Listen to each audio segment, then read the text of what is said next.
My name is Lynn Turner. I'm a 43-year-old housewife. I live happily with my husband, Sam, and my son, Sean. I have a peaceful and happy family now, but there was a time when I was disillusioned with marriage and had a distrust of men. This was about a decade ago. I was married to a man named Harry. He was an elite businessman, graduated from a prestigious university and worked for a big corporation. I worked as an office clerk in the same company. I don't know how he noticed me, but after his persistent pursuit, we got married. Then I quit my job to become a full-time housewife. At first, it was a sweet and happy marriage, like something out of a dream. But it didn't last long. The discord between us stemmed from our inability to have children. Harry wanted a child of his own bloodline. My in-laws often pressured me for grandchildren, and gradually, I became fed up and started avoiding talks about children and in-laws.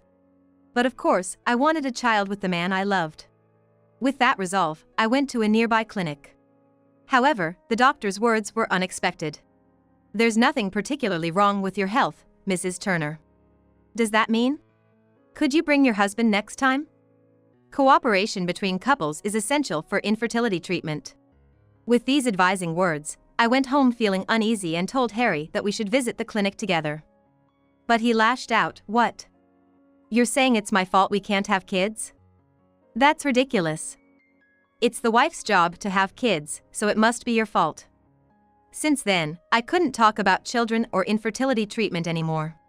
Our time together as a couple decreased, and lately, I felt tense just being alone with Harry. It was almost a relief. One day, when I returned from shopping, I found divorce papers on the living room table. What? Next to it was a hastily written note. "I'm sick of you. Get out of my life." Such a simple farewell. In shock, I called Harry. "What's up? You have something to complain about?" "What's this?" "Of course, I have something to say. What is this all about?" "You can see it's a divorce paper, right? Just file it yourself. I'm not coming back home." "Huh? You didn't realize, but I have another girlfriend. Much younger and prettier than you. What a waste of time. I should have divorced you sooner." His blatant confession of infidelity and harsh words left me speechless. Without another word, Harry hung up, saying, "Goodbye. We probably won't meet again." I just collapsed right there. Tears started flowing naturally. They were tears of frustration. Slowly, I stood up and signed my part of the divorce papers. Then, a decade or so passed. That day, my family and I were at a nearby shopping mall. After lunch, we decided to go our separate ways for a bit. Sam and Sean went to look at books in a bookstore, enjoying their time together. I wanted to rest a bit more, so I sat down on a nearby bench. That's when it happened. "Hey, isn't that you, Lynn? Long time no see." A familiar voice, one I thought I'd never hear again. I tried to ignore it, but he grabbed my arm, saying, "Hey, ignoring me? You've got some nerve." I turned around. As I expected, it was my ex-husband, Harry. I involuntarily shrank back. I never expected to run into him here. Why would he bother talking to me now, after all this time? Harry immediately noticed the shining ring on my ring finger and snorted. "What, you got married again? Still infertile, I bet? You're too old to be dreaming like that." He spoke to me with the same contempt as before and then brought forward a young girl who was hiding behind him. "This is my daughter. Pretty, isn't she?" The girl, surprised to be addressed, stepped forward. With her beautiful face and long silky hair, she indeed looked lovely. But there was a hint of fear in her eyes. Harry, unasked, started bragging about her. "She's a model, recently started appearing on TV. But you, poor infertile woman, you'll never experience this," he said, crossing his arms and looking down at me. I wanted to retort, but I couldn't find the words. I was just like before. Just then, Sean, carrying bags from the bookstore, came running over. "Mom, what's going on?" I heard loud voices. "Who is this guy?" "Huh? Mom?" He looked foolishly surprised. "Yes, I'm not alone now. I have a precious family. I have the strongest allies by my side." I held back my tears and stood tall. Infertility? Oh, that was a thing of the past. Let me introduce you, this is my son. I hugged Sean, who had come to my side, and spoke clearly. Harry's eyes widened in surprise. Sean, catching on quickly, nodded briefly and gave Harry a polite smile. Nice to meet you. I've heard a lot about you. I'm Sean, I'm her son. I'll be a sophomore at Prestige Academy this year. What? Harry was taken aback. Perhaps by the mention of Prestige Academy. It's a well-known school in the region with high academic standards. The school has excellent students. Passers-by started to look at us, wondering what was going on. Harry clicked his tongue loudly and glared at me, as if to blame me for attracting attention. But I wasn't afraid anymore. In fact, I was more focused on how small-minded Harry seemed, wondering why I was ever afraid of such a petty man. I felt strong because I had my precious family with me. Sean's friendly smile faded, replaced by a cold look. I observed Harry with a newfound sense of calm. He had changed a lot in the years since I last saw him. The sharp, elite businessman's look had gone. His face was saggy, his beard unkempt, and his hair disheveled. He had gained weight and, unlike his past self who was particular about branded clothing, now wore non-branded, worn-out clothes and shoes. Knowing Harry as I did in the past, I must say that his current appearance was shabby. If I hadn't heard his voice and rude remarks, I might not have recognized him as Harry. He finally spoke, his voice trembling. You weren't infertile? I never said that. You just assumed it was my fault we couldn't have children, didn't you? What? You're saying it's my fault? I didn't say that either. You really don't get it, do you? You haven't changed at all. Since when did you start talking back to me like that? Just now. And we're strangers now, so it doesn't matter how I talk to you. Can you stop acting like we're still married and being so familiar? As I spoke back firmly, Harry looked genuinely shocked and froze. I, too, was surprised at how easily complaints about him flowed from me. My brain must be working overtime, venting all the frustration that had built up over the years. Sean, held close by me, also maintained a cold gaze towards Harry. In fact, both my husband and son knew about the mistreatment I endured from my ex-husband. I had told Sam before we got married, and I explained it to Sean when I told him about how my husband and I met. So, in Sean's eyes, Harry was the man who once made his mother suffer, and his sharp look was filled with evident animosity. Unable to withstand such a gaze, Harry snorted mockingly and blustered. Yeah, anyone can claim he's your son. He's probably adopted or something. Real children have blood ties. It's pathetic how you're bragging. What? I returned his absurd comment with a mix of astonishment and anger. How far would this man go in belittling others? Just then, another ally of mine arrived. What do you think you're doing here? That's pretty rude, isn't it? Sam. Sam stood protectively in front of me and Sean. He faced Harry with the same cold look. Harry visibly flinched at the sight of the new arrival. Sam was taller and more physically imposing than Harry. So it's no wonder Harry was taken aback. Who are you to tell me to back off? You're just an outsider. Do you really think I'm an outsider in this situation? I am her husband. I'd like you to stop bothering my wife and son. Who's bothering? I was just saying hi to an old acquaintance. Really? Then our conversation is over, isn't it? Lynn, Sean, shall we go? Wait a minute. What do you still want? Sam turned us away, ready to leave. But Harry kept pestering us. He faced the cold stares of our family of three without backing down. Harry pointed at Sam. Was he never taught that it is rude to point at people? You're Lynn's husband? As I've been saying. And Sean is undoubtedly our child. You should stop making assumptions and fantasies. What? You're acting all high and mighty. Your behavior, like just now, must have been what made Lynn suffer in the past. She asked you to go to the clinic for infertility treatment, but you just yelled at her. That's the lowest of the low. What? How do you know about that? Did Lynn tell you, snitching on me? Stop talking like that. I'm her partner and just listen to her. Besides, I was the doctor who examined her at that time. What? Harry was dumbfounded. As it turns out, Sam is a doctor. He was the first physician I consulted about infertility issues. After divorcing Harry, I left our house and started living alone, using my savings. It was during this time that I happened to meet Sam again. Since Harry had refused infertility treatment, I had stopped visiting the clinic, so Sam was initially worried about me. Back then, I had taken a bigger hit than I realized from Harry running off with another woman, and I couldn't bring myself to engage with men. But Sam faced me sincerely, listened to my story, comforted me, and even got angry on my behalf at Harry. Slowly, by his side, I began to heal my emotional wounds. However, I still wondered if the infertility was my fault. I could not shake the suspicion that there might have been some unseen problem. But Sam reassured me.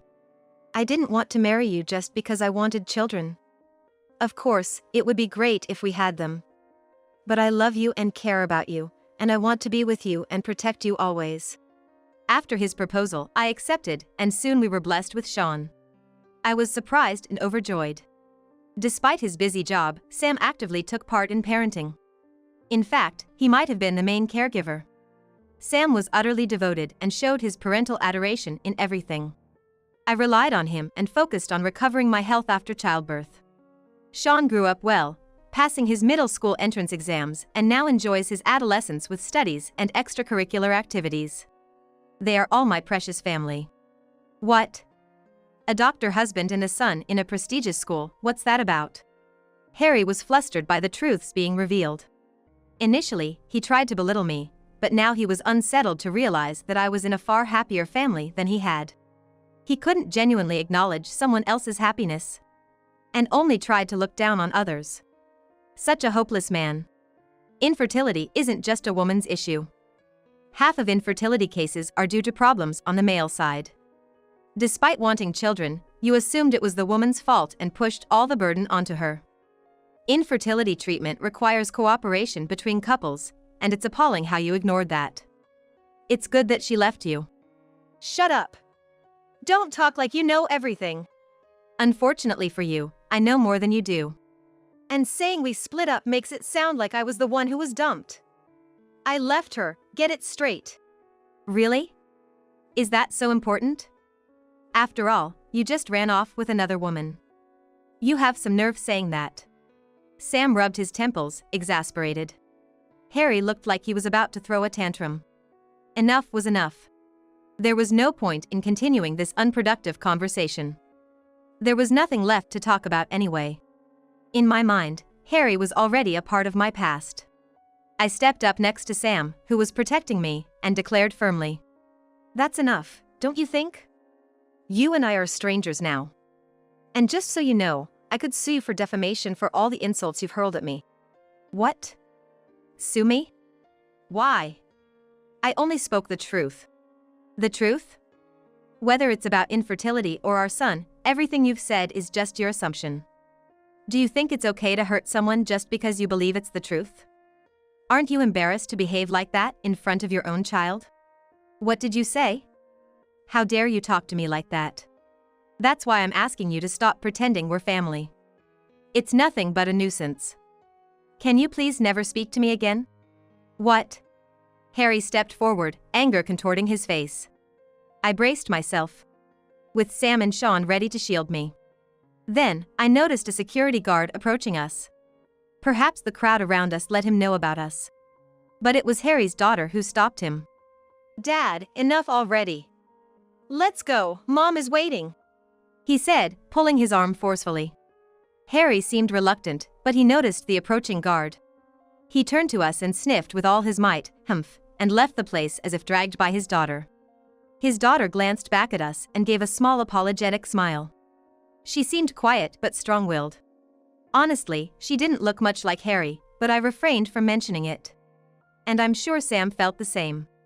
After explaining the situation to the security guard who arrived, we decided to resume our shopping to change our mood. It was an unexpected reunion with my ex-husband. I did my best to butt out as annoying, and I knew that if I had said all that, even if he saw me, he wouldn't get involved. But Harry's obsession took a strange turn and began to spiral out of control. About 2 weeks after the incident at the mall, Sean came home from school with a strange look on his face and said, I need to talk to you. In the living room, over tea and snacks, I heard his story. Sean told me something I never expected. Today, I was ambushed at the school gate. Ambushed? By whom? That man, your ex-husband, was it Harry? He was waiting for me. What? I was shocked. Sean explained that just after parting with his friends at the school gate, Harry suddenly appeared from behind the school's fence and started talking to him. Indeed, Sean had mentioned his school name as part of his introduction, so it made sense that Harry knew which school he attended. However, the idea of him lying in wait like some kind of stalker chilled me. I was horrified by the sheer absurdity of Harry's actions. I'm sure Sean was even more shocked than I was. I moved to sit next to Sean, stroking his shoulder to comfort him, and urged him to continue his story. I was so startled, I just stopped. I should have ignored him. No, it's okay. It's shocking to have someone suddenly approach you like that. So, what did he say to you? He said that I am actually his son, and that my mom had been unfaithful with the doctor who is now my dad while she was married to him. What? What's that? What nonsense he's spouting. He had the nerve to insist all along that I was infertile. And then, once a child is born, he claims it's his son. Despite his own infidelity, he dares to accuse me of being unfaithful as well. I frowned. Sean hurriedly added. Of course, I knew it was all lies. He kept talking even when I ignored him, so in the end, I just ran away. That's all right. Thank you for telling me. I hugged Sean. He hesitantly wrapped his arms around my back. Burying his face in my chest, he said softly. I realized again how awful that man is. Lying in wait to feed me baseless lies. I'm glad you left him. If not, I wouldn't have been born. I guess that's the only thing to be thankful for. Sean, you're something else. I laughed at Sean's lighthearted comment and started to eat snacks, but inside, I was resolved. If it were just me, it might be different, but I won't tolerate Harry spewing abuse or trying to harm my husband and son. That very day, I contacted the school. I informed the teacher on the phone about the suspicious man lurking around and that my son was approached. The teacher was quick to act, and the school staff and security guards intensified their regular patrols. That evening, when Sam came home, I told him about Harry's contact with Sean. Sam was outraged. I can't believe he would do something like that. It's okay, I've already talked to the school. If Harry tries to get close to our family again, Sam and I agreed to report him to the police without hesitation. The sighting of the suspicious person was communicated throughout the school the next day. A few days later, after school, Harry was reported by a neighborhood family for lurking around the school. Harry's intimidating and violent behavior towards the police who responded only worsened his image, and I heard he was taken away in a patrol car for questioning. Receiving this news, I felt a wave of relief. At least for now, the danger to Sean should be over. I need to prepare for when this issue might come back to us. A few days later. As I was returning from shopping, I was abruptly stopped by a high-pitched voice calling, "Excuse me." I reflexively turned around to see an unfamiliar woman. With flashy makeup, loud clothing, and dramatically arched eyebrows, giving her a striking appearance. Who could she be? I had no idea and couldn't recall any acquaintances who matched her description. As I pondered this, she marched up to me and burst out. "You're the one! Harry's ex-wife! Look what you've done!" Excuse me? And you are? I'm his current wife. It's your fault that Harry got arrested, isn't it? What are you going to do about it? She ranted at me, almost spitting with rage. Despite her fury, I remained calm. I was thinking how much bolder I've become over the past few weeks. If she found me here, does that mean she knows where I live? So, you're Harry's current wife. Were you the one he was with while still married to me, the one he left me for? Yes, that's right. You were quite the victim, weren't you? She surprisingly admitted it openly. Despite her initial outburst, she soon switched to a proud demeanor. Such a straightforward person. She then suddenly remembered her point. So, it's your fault that Harry was arrested, right? You should take responsibility. Why is it my fault? Harry and I are complete strangers now. Harry told me. It must have been your son who snitched on him. Now the whole neighborhood knows he's been arrested. Our daughter can't even go outside. Our daughter. The beautiful girl introduced at the mall. I decided to confront her about something crucial. Can I ask you something? What now? Is that girl really Harry's daughter? What? Of course not. She asserted this bluntly. And then sneered with a malicious smile. Back then, I was seeing about 3 guys at once, but there's no way that child could be his. Considering when I got pregnant, and, we've been doing it since then, but there's not even a hint of a child coming.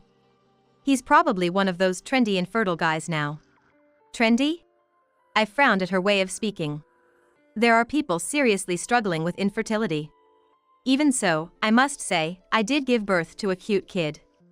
That's all thanks to me. She was doing so well in her entertainment activities, but now this mess has ruined it. Then why did you run away with him? I asked, holding back my anger. She snorted in response. Back then, he was an elite working for a big corporation, right? He promised me a life without hardships if I was with him, so I thought it was time to settle down. But then he just quit his job out of the blue. I couldn't believe it. I listened to her indignation calmly. Harry was indeed working for a large corporation with a decent salary at the time. But on the same day he left the divorce papers and disappeared, he had suddenly resigned from his job. I knew this because a friend who worked at the same company had told me everything right after our divorce. Harry had left without any handover, citing personal reasons, and his abrupt departure had caused some chaos in his department. When my friend, who knew about Harry running off with his mistress, informed the company, the rumors spread quickly, making it difficult for Harry to work in the same industry again. I got him good, my friend had boasted, and I remember smiling wryly at her words. But I had no intention of explaining all this to his current wife. Did you ask him why he quit his job just like that? I have no idea. Something about focusing on child-rearing and spending more time together. But what's the point in being with someone who has no money and can't even hold a steady job? He's just like a NEET. She spat out these words. I recalled Harry's appearance when we met at the mall. It seems their marriage is in a terrible state. Excuse me, but you don't argue like that in front of your daughter, do you? What? That's none of your business. He's always indecisive about whose side he's on, which is so irritating.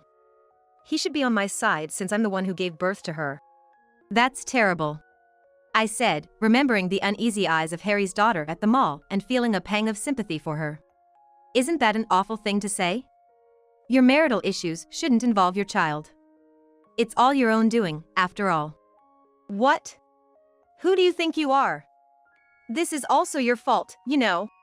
At my words, she lost her temper and lunged at me. That's when my savior appeared. Mom. Mom.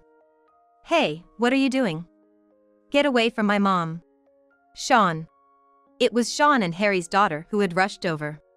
Sean pulled Harry's wife away from me and shielded me with his back. Harry's irate wife was being restrained by her daughter. Mom, are you okay? Sean, thank you. But why are you here with her? I saw her wandering around here and approached her. Then she said her mom might have gone to complain to you, so we were searching together. That's when we heard the arguing. I see. I looked over Sean's shoulder at the mother and daughter in front of us. They were arguing fiercely. Stop it. I need to give her a piece of my mind.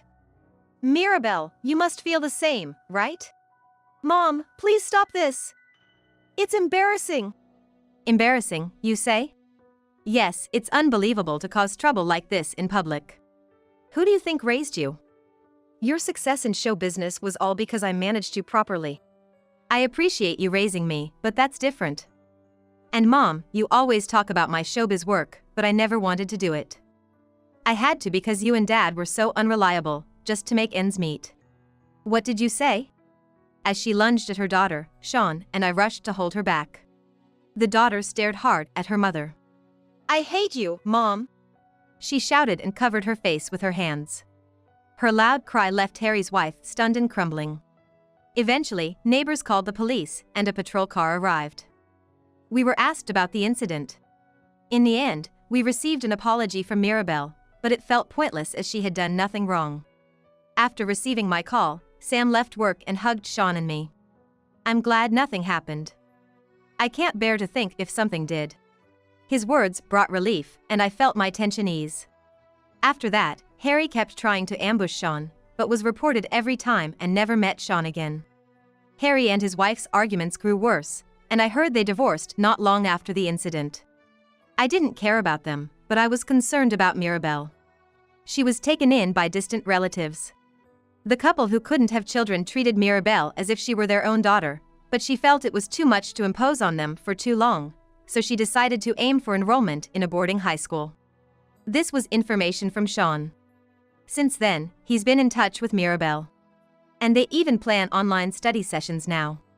Apparently, she couldn't attend school properly because her parents forced her to prioritize her entertainment career. Such irresponsible parents. We decided to move, considering the risk of them knowing our address. Sam thought it was dangerous. Mom, Dad, can I write a letter to Mirabelle once we settle in the new house? That should be fine, Sean. Our address shouldn't leak from her. Shall we go buy some letter sets together sometime? Sean smiled happily. Children are innocent. I renewed my determination to protect the peaceful everyday life where my family can laugh and enjoy together.